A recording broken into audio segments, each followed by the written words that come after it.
En el vídeo anterior estuvimos conociendo el concepto de modularización y cómo podíamos atomizar, cómo podíamos modular nuestros proyectos a través de diferentes aplicaciones que se encargaban cada una de forma independiente de gestionar su parte de los procesos. A lo largo de esta clase vamos a adentrarnos ya en el uso de los modelos de datos. Vamos a conocer qué son los modelos de datos, cómo podemos escribir nuestros propios modelos, vamos a ver cómo podemos migrarlos, vamos a ver cómo funciona el ORM de Django y en definitiva vamos a comenzar ya a caminar hacia la permanencia de datos dentro de nuestros sistemas en Django. Vamos a por ello.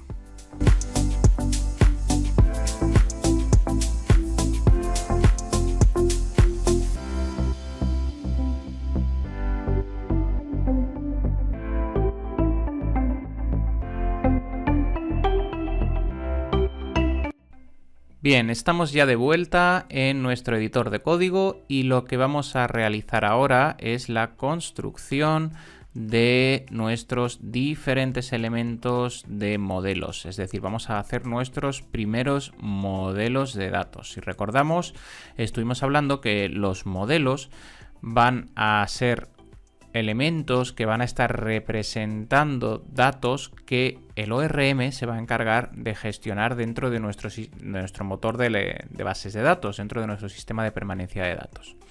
Pero Django nos va a permitir, a través de su ORM, abstraernos del motor de bases de datos que estamos utilizando y, en definitiva, nos va a permitir, entre otras cosas, pues no tener que estar dependiendo de, entre otras cosas, consultas SQL, etc. Vamos a poder realizar esa abstracción y trabajar cada uno de los elementos como si fuese un objeto. Por tanto, en lugar de estar creando tablas, como crearíamos en una base de datos SQL para administrar, para gestionar nuestra información, nosotros, en lugar de eso, lo que vamos a hacer es crear clases en Python. Y estas clases que van a estar extendiendo a un modelo, van a estar extendiendo a la clase de modelos, lo que van a permitirnos es crear objetos. Tenemos que tener en cuenta que el ORM de Django lo que va a estar haciendo por detrás es que por cada clase que creemos va a generar una tabla en nuestro sistema de permanencia de datos. Y así nosotros simplemente creamos clases y Django por detrás lo que va a hacer es crear una tabla para cada clase, donde cada atributo de dicha clase va a ser una columna en nuestra tabla. Y así nosotros crearemos nuevos objetos de dicha clase y borraremos objetos de dicha clase y actualizaremos elementos de dicha clase. Y por detrás Django lo que va a estar haciendo con esas instrucciones es a hacer las consultas necesarias, a hacer los insert into, a hacer los borrados, a hacer todos los alter table, a hacer todas las acciones que nosotros vamos a ir marcándole a través del uso de dichos objetos. Pero para nosotros todo eso no va a ser necesario escribir, insisto, el código SQL, sino que nosotros vamos a poder trabajar en una orientación a objetos utilizando nuestras clases, y va a ser Django el que se va a encargar de hacer todo eso por detrás. ¿Por qué es tan interesante esto? Bueno, evidentemente porque en primer lugar nos permite abstraernos de las consultas SQL y mantenernos dentro de un entorno de desarrollo con una programación orientada a objetos. Pero no solo eso, también nos permite, entre otras cosas, que nuestros desarrollos, nuestros proyectos sean independientes al motor de base de datos que está funcionando por detrás.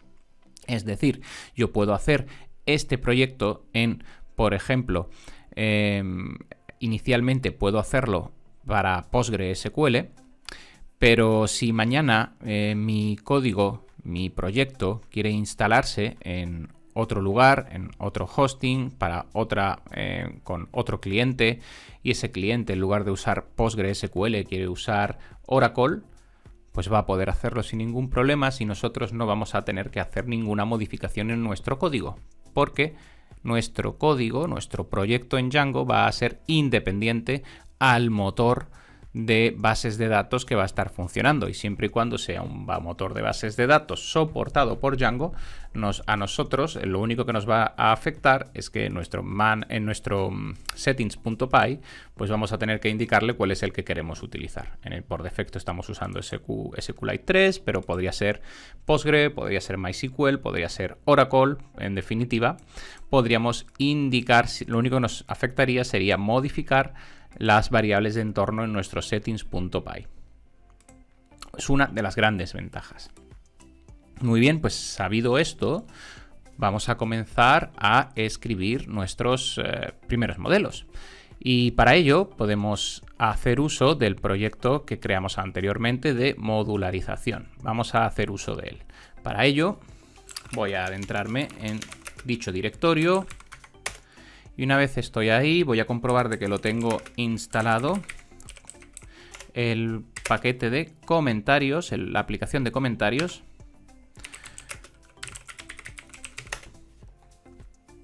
Perfecto, está todo correcto.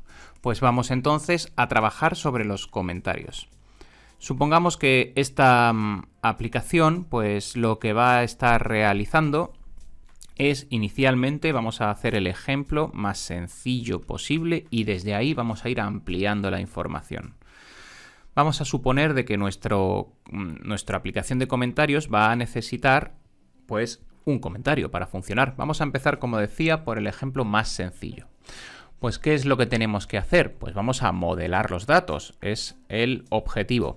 Vamos a modelar los datos y para ello, dentro de nuestra aplicación, si nos fijamos, tenemos un archivo que se llama models.py. Aquí es donde nosotros vamos a crear nuestros modelos. Es donde vamos a crear toda la estructura de datos perteneciente a la aplicación de comentarios. Para ello podemos observar que por defecto Django ya nos está importando de DjangoDB, nos está importando modelos. Y esto es importante porque es lo que vamos a extender, la clase que vamos a extender para poder generar nuestros nuevos modelos de datos. ¿Cómo funcionan? Lo hemos adelantado anteriormente.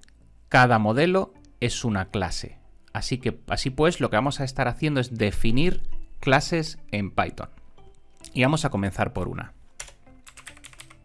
Vamos a hacer la clase y fijaos que por defecto el IntelliSense de Visual Studio Code ya me está detectando que quiero crear un modelo.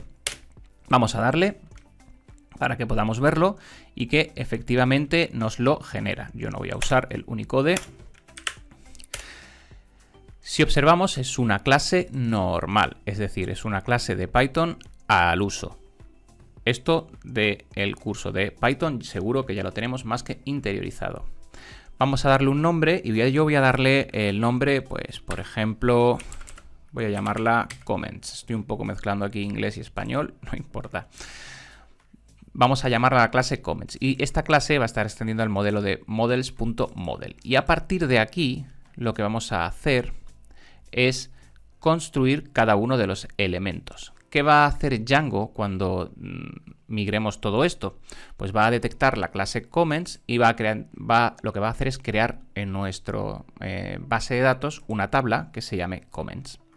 Así pues, podemos empezar a definir los elementos que podría tener. Vamos a definir de momento tan solo dos. Por ejemplo, podríamos decir que comments va a tener un name y este name va a ser, y si dentro de models, si lo pulsamos, vamos a tener todos los tipos de datos que vamos a poder tener. Una cadena de caracteres, vamos a poder tener pues textos largos, campos decimales o por ejemplo un integer, pues un campo de integer, un big integer field, un small integer field o por ejemplo booleanos, boolean field, es decir, aquí vamos a tener todos los tipos de datos. Vamos a ir viendo los más importantes y además vamos a conocer cómo podemos luego buscar también dentro de la documentación para encontrar tipos de datos más utilizados, ¿no? Más de nicho que podríamos encontrar. Pero aquí sí que, si estáis utilizando Visual Studio Code, vais a ver que el menú IntelliSense me detecta y me propone todos los diferentes tipos de datos que vamos a poder ir utilizando. Bien, pues vamos entonces a hacer que la clase comentarios va a tener un nombre, que ese nombre va a ser de un modelo SharpField, y ahora al SharpField fijaos que podemos pasarle diferentes elementos, y los elementos que podemos pasarle van a ser todas las opciones que nosotros vamos a darle a este campo. Por ejemplo, este campo podría tener un verbose name, que lo veremos posteriormente para las etiquetas de los formularios, pero puede tener, por ejemplo, un max length para indicar una longitud máxima que puede tener. Si vamos a aceptar que sea que pueda ser un campo blanco, si vamos a aceptar que pueda ser un campo nulo, todas las opciones que nosotros vayamos a decidir. Si os fijáis, para todos aquellos que hayáis estado modelando datos en SQL, que hayáis estado haciendo, pues bueno, al final bases de datos, pues podréis observar que es similar a la construcción de una tabla, solo que orientado a objetos. En lugar de un create table, lo que estamos haciendo es una clase comentarios, en lugar de un create table comments. En lugar de hacerle un campo que sea pues que sea un varchar, pues lo que estamos haciéndole es un atributo que sea models.charfield, y de esta forma vamos a ir modelando el dato. Por ejemplo, en este primer ejemplo vamos a hacerle, por ejemplo, que tenga la condición de que tenga una longitud máxima pues de 255, y podríamos indicar, pues por ejemplo, un valor por defecto, o podríamos declarar un... Vamos a hacer, por ejemplo, por darle otro valor, que pues que no pueda ser nulo, por ejemplo, que sea un campo obligatorio. Muy bien, ya tenemos nuestro name.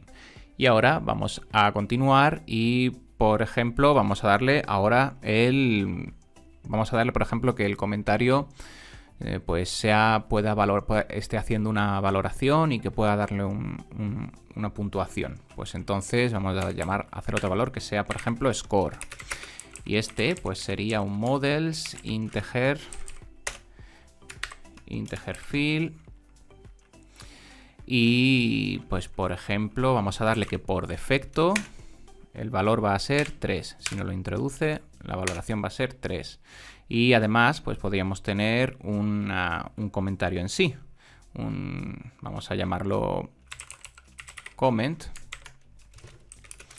Y dentro de los modelos, pues esto puede ser mucho más grande que un SharpField, así que vamos a indicarle que sea un TextField y un max length de 1000, y este sí puede ser nulo, por ejemplo, porque puede dejar el comentario vacío y simplemente marcar su puntuación. ¿Veis cómo vamos modelando? Vamos pensando cuál es la estructura del dato y vamos generando cada uno de los campos que va a tener, y a cada campo le marcamos las condiciones que debe cumplir. Lo detallamos a la hora de definirlo. Además, esto ya lo sabéis también de Python, podemos definir una cadena str por si consultamos el objeto, pues que nos devuelva la información en el formato que queramos. Yo, por ejemplo, pues podría devolver simplemente pues self-name. No nos va a obligar el modelado de datos a hacer la definición del str, pero siempre es recomendable. Y de igual forma, si en nuestra aplicación de comentarios, si necesitásemos más clases, pues las continuamos definiendo. Pues class, no voy a hacerlo, pero por ejemplo class author, o esto lo haremos posteriormente cuando veamos las relaciones. Y podría hacer este models.model y definiría pues su estructura, la estructura que fuese. Y así vamos a ir creando cada uno de nuestros modelos en la aplicación. Muy bien, Ya hemos terminado de modelar los datos, ya hemos hecho todas las clases que necesita nuestra aplicación para funcionar. Si recordáis, cuando estuvimos viendo nuestros primeros pasos con Django, decíamos que estábamos ejecutando un comando, que era el comando de migrate, de migración, y que solo teníamos que hacerlo inicialmente la primera vez que creábamos nuestro proyecto para que Django generase la estructura básica que necesita para funcionar en nuestra base de datos, y cada vez que hiciésemos un cambio en los modelos de datos. Pues hemos llegado a ese punto. Cada vez que realicemos una modificación en cualquier archivo de modelos, vamos a tener que actualizar nuestra base de datos, y para ello vamos a ver cómo hacerlo. Django nos ofrece un sistema muy sencillo. Tenemos ahora mismo nuestras clases, ¿no? Es decir, tenemos en este caso la clase de comentarios. Pues vamos a pedirle ahora a Django que nos traduzca este código a código SQL y que posteriormente lo ejecute para que nuestro sistema de datos, nuestra base de datos, contenga la información necesaria. ¿Cómo lo hacemos? Es muy sencillo. Simplemente vamos a indicarle a Python que los modelos que tenemos deben estar en un formato SQL. Entonces, Python manage.py, te voy a solicitar, Django, que hagas las migraciones. Make migrations. Y al realizar esta solicitud, fijaos cómo nos indica Django que ha detectado que en comentarios ha tenido que crear el modelo comments. Y nos ha creado un archivo de migración inicial preparado para realizar la ejecución de nuestro código. Ahora, luego entraremos también a detallar todo esto del numerito. Lo que vamos a solicitarle una vez hemos hecho la migración a Django es que migre, y esto sabemos hacerlo. Es Python manage.py migrate. Y Django ejecuta la migración. Vamos a ver qué ha ocurrido en la base de datos. Si accedemos a la base de datos, podemos observar que, como es común, como es habitual en Django, nos ha generado toda la estructura mínima necesaria que Django necesita para funcionar. Y además de esta estructura, aquí podemos detectar que ha creado una tabla comentarios comments. Comentarios es el nombre de la aplicación, comments es el nombre de la clase. Así que si pulsamos sobre ella, podemos observar que nos ha generado una tabla con un ID, puesto que los ID, si no los especificamos, siempre Django va a generarle un campo ID como clave primaria por defecto a cada uno de los elementos. Y tenemos el name, tenemos el score y tenemos el comment. Y podemos observar que el score es un dato numérico, y podemos observar, al igual que el ID, y podemos observar que name y comment son de texto. Podemos, en definitiva, apreciar que Django ha ejecutado la migración de dicho modelo. Si podéis observar, no hemos escrito ninguna sentencia SQL, no hemos hecho ninguna acción sobre la base de datos. Django se ha encargado de hacerlo por nosotros. Muy bien, ¿y qué ocurre si ahora yo decido modificar la estructura de mis modelos? Porque me he dado cuenta de que además de todo esto, pues quiero añadirle otro campo que, pues no sé, pues que pueda ser pues la fecha. Y voy a hacer un campo date, la fecha en la que escribió el comentario. Y por ejemplo, pues no sé, pues quiero que vamos a hacer, por darle a cualquier efecto, que pueda ser nulo. Pues no pasa nada, vamos a poder ejecutarlo sin problemas. Simplemente tenemos que recordar la regla que indicamos al principio.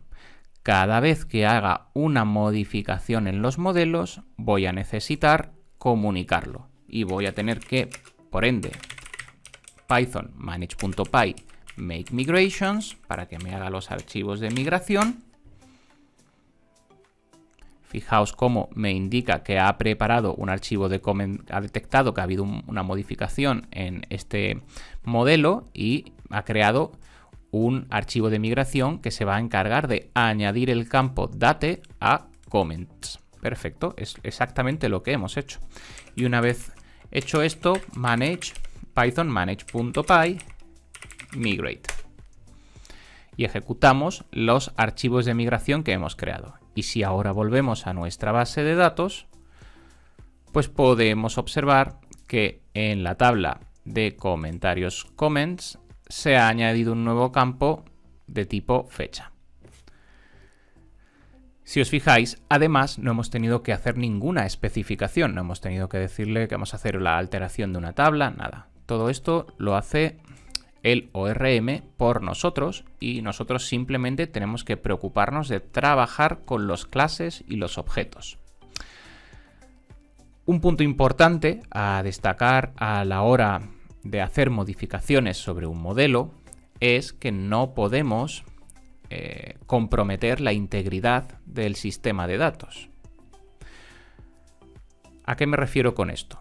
Supongamos ahora que yo voy a añadir un nuevo campo, un campo, pues una firma, signature, y va a ser un modelo de tipo Sharfield, de tipo texto, y va a tener una longitud de pues 100 máximo, por ejemplo.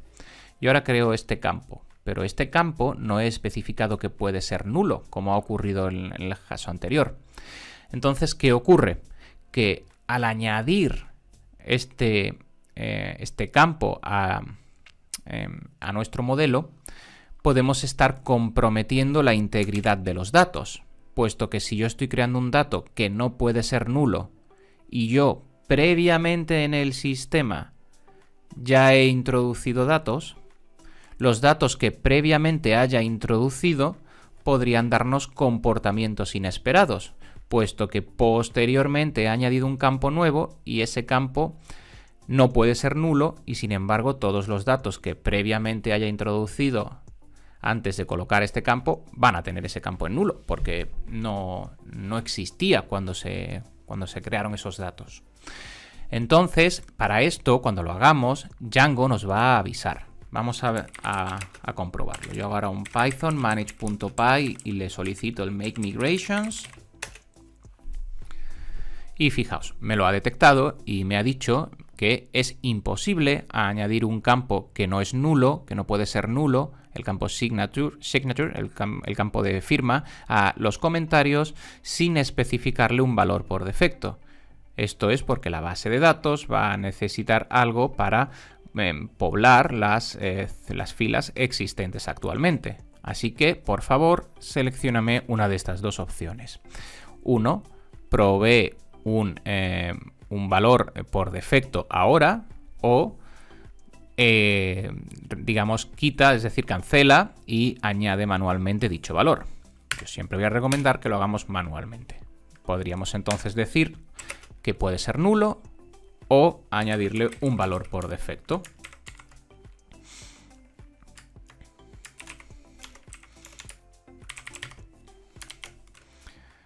Volvemos a ejecutar la instrucción y ahora sí que nos ha preparado el archivo de migración. Podríamos ahora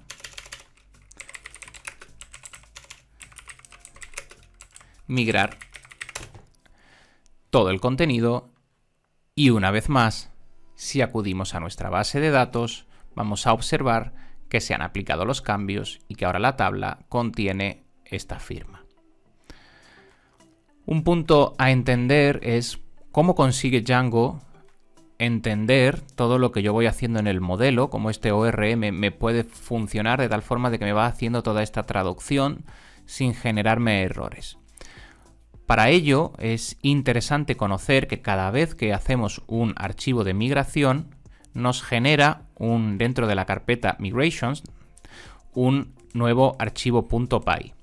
Y si os fijáis, a ese archivo .py le genera delante siempre un número. El initial es el 1, que es la primera que hicimos. La segunda, pues tiene un número 2 delante, la segunda vez que generamos esos archivos. La tercera vez que lo hemos generado y última para añadir la signature nos ha puesto un 3. En definitiva, va controlando la versión que va subiendo al sistema. Y esto lo puede hacer también gracias a que una de las tablas que genera en nuestro sistema Django para poder funcionar es la tabla de Migrations. Y aquí en esta tabla va guardando toda la información de las migraciones que va haciendo. Esto es muy útil puesto que si en algún momento queremos volver atrás, nos arrepentimos y queremos volver atrás y queremos recuperar una estructura de la base de datos anterior, Django nos va a permitir hacer ese rollback gracias a que va guardando qué ha hecho en cada una de las migraciones para poder tanto avanzar como estamos haciendo ahora como poder también retroceder. Muy bien. Vamos a repasar entonces cuál es el concepto de modelos que estamos viendo a lo largo de este vídeo. En esta clase hemos introducido los modelos. Los modelos van a ser los tipos, al final los tipos de datos que vamos a estar utilizando. Y los modelamos en nuestras aplicaciones dentro del models.py. Cada clase va a ser un modelo y va a tener los diferentes atributos, sus atributos necesarios. Posteriormente, nuestro ORM en Django lo que va a estar haciendo es traducir estas clases a tablas en la base de datos y cada uno de los atributos los va a traducir a campos para dichas tablas. De tal forma que nosotros nos vamos a preocupar simplemente de estar escribiendo clases y hacer objetos de dichas clases y luego ya Django por detrás va a estar trabajando todo eso para encargarse de que cada vez que creemos un objeto de dicha clase y lo guardemos, pues se guarde en la base de datos, o cada vez que queramos hacer consultas de cuántos elementos de un modelo tenemos, pues se encargará de hacer los selects pertinentes por detrás y nosotros vamos a poder continuar trabajando en Python tranquilamente mientras delegamos toda la carga de trabajo SQL a nuestro ORM. Gracias a esto conseguimos también esa abstracción del motor de bases de datos que estamos utilizando por detrás y conseguir que nuestro código sea independiente, puesto que este name charfield, por ejemplo, va a ser siempre name charfield independientemente de que tengamos por detrás un Oracle, un Postgre, un MySQL o el motor que sea. Espero que se haya entendido bien. Es importante practicar. Recomendaría simular algún modelado de datos, los que queráis, para imaginad un blog, imaginad cualquier proyecto pequeño y tratad de soltaros un poco a la hora de escribir modelos. Y vamos a continuar dando más pasitos en esta parte del modelado de datos, puesto que, por supuesto, todavía no hemos terminado. Nos queda todavía mucho por recorrer en este campo. Eso será en la siguiente clase.